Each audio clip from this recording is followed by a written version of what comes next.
A nature trail is more than a path. It's a place for laughter, self-reflection, and a breath of fresh air. All Trails Plus helps you plan your next hike so you can relax and enjoy the journey. Discover new trails near you with the Distance Away feature, and get immersive trail previews and offline maps so you can take those exciting first steps with confidence. Get outside today with 3 free months of All Trails Plus. Just use code podcast23 at alltrails.com/podcast.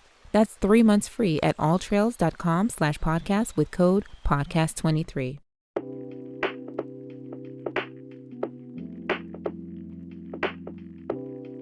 It's not uncommon for students to feel a sense of dread or anxiety once summer's over and school is back in session.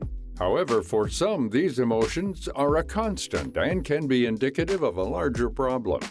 One big issue is the extreme level of pressure adolescents face these days. Whether it's school, sports, or hobbies, there's an endless push to come out on top. One expert chiming in on this epidemic is Jennifer Breheny Wallace, a journalist and contributor to the Wall Street Journal and the Washington Post. She's also the author of Never Enough: When Achievement Culture Becomes Toxic and What We Can Do About It. Children and the adults in their lives have come to look at achievement as either a lack of achievement as an indictment against their worth or achievement as their worth. And that's when it becomes toxic, when our worth is tied and tangled up in our achievements. And that's happening with too many kids today. And it's leading to a rise of anxiety, depression, and suicide ideation among our youth. And the Surgeon General has pointed that out. It's that never enough feeling. Wallace says that she's not anti-achievement or anti-ambition, but it's important for young people as well as adults to separate self-worth from performance.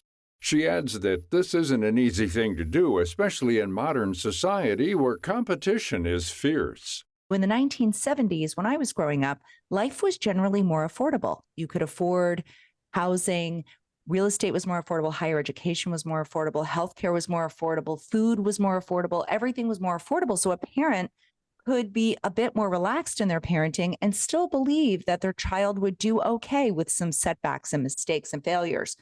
But in the last few years, we have seen a huge shift. We are in the midst of some of the greatest inequality we've ever experienced as a country. There's been the crush of the middle class, globalization, hyper competition, and parents are becoming, in the words of researchers, social conduits, absorbing these macroeconomic pressures, and it's coming out in how we parent. And this is not to blame parents. This is not parents' fault. Our job as parents is to raise kids who will survive and thrive in adulthood when we are no longer around. As Wallace said, parents are not solely to blame. This culture is ingrained into society, while wellness is often pushed aside. A packed school and study schedule means little time to de-stress, relax, and get enough sleep. On average, teens need between 8 and 10 hours of shut-eye per night. But a recent poll by the National Sleep Foundation found that 70% of high school students aren't reaching this on school nights. These challenges make things harder for students across the board, and for those at a top private school or in an accelerated program, the pressure can feel inescapable. In 2019, I wrote an article for the Washington Post reporting that 2 national policy reports were now naming kids in what researchers call high achieving schools. Those are competitive public and private schools around the country, that those kids were now officially an at-risk group. After kids in poverty, after kids with incarcerated parents, recent immigrants, and children in foster care. These students attending these competitive schools are now at risk for 2 to 6 times the clinical rates of anxiety, depression, and suicide ideation found in these communities compared to the average American teen. And so, these kids who are given all of these opportunities, it was really startling as both a parent and a researcher to see that these kids were now officially at risk. Wallace reminds us that there's a healthy balance between encouraging adolescence versus promoting toxic achievement culture. She recommends looking inwards and asking these 4 important questions. One is to look at your child's calendar, see how they're spending their time outside of school. Then look at where, as a parent, you spend your money as it relates to your child. Is a lot of the money spent in resume enriching activities. Third is, what do you ask your child about? When they come home from school, what are the conversations that you're asking them about? And the fourth thing is, what do you argue with your child about? You can also apply the same logic to yourself by modifying these questions.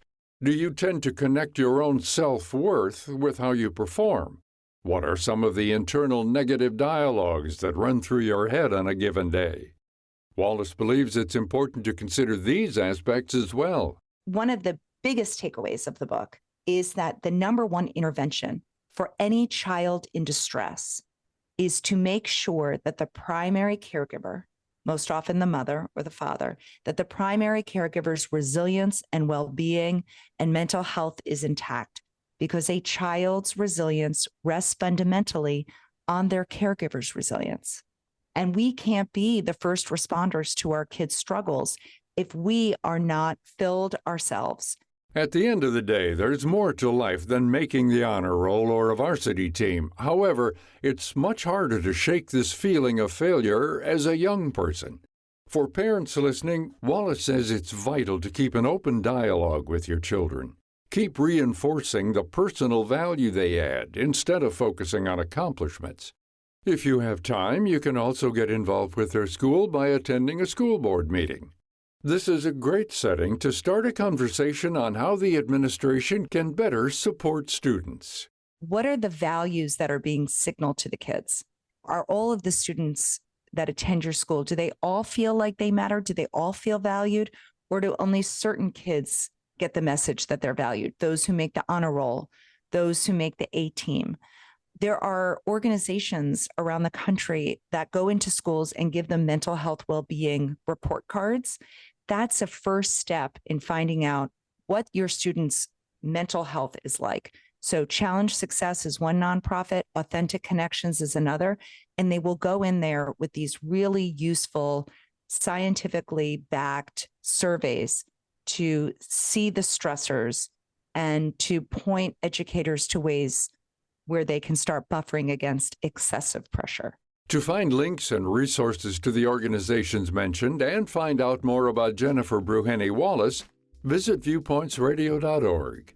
For more behind the scenes, check out Viewpoints Radio on Twitter, Facebook, and Instagram. This segment was written and produced by Grace Galante. Our executive producer is Amira Zaveri. Our studio manager is Jason Dickey. I'm Gary Price. Coming up on Viewpoints. It is so easy. With a couple buttons, you can get a new credit card. With a couple click of the buttons on your phone, you can order anything you want and have it one day shipped to your house. It's no surprise that credit card debt and delinquencies are on the rise. Then, as the streamers have been making more and more money, musicians have been making less and less. Actors aren't the only ones fed up with streaming services. I'm Marty Peterson. And I'm Gary Price. These stories in depth on your public affairs magazine, Viewpoints.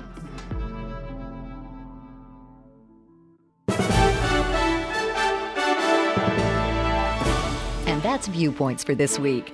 Follow us on Twitter, Facebook, and Instagram to learn more about upcoming shows and find a library of past programs on Apple Podcasts, Google Play, and Spotify. Plus, you'll always find previous segments and more information about our guests at viewpointsradio.org. Join us again next week for another edition of Viewpoints.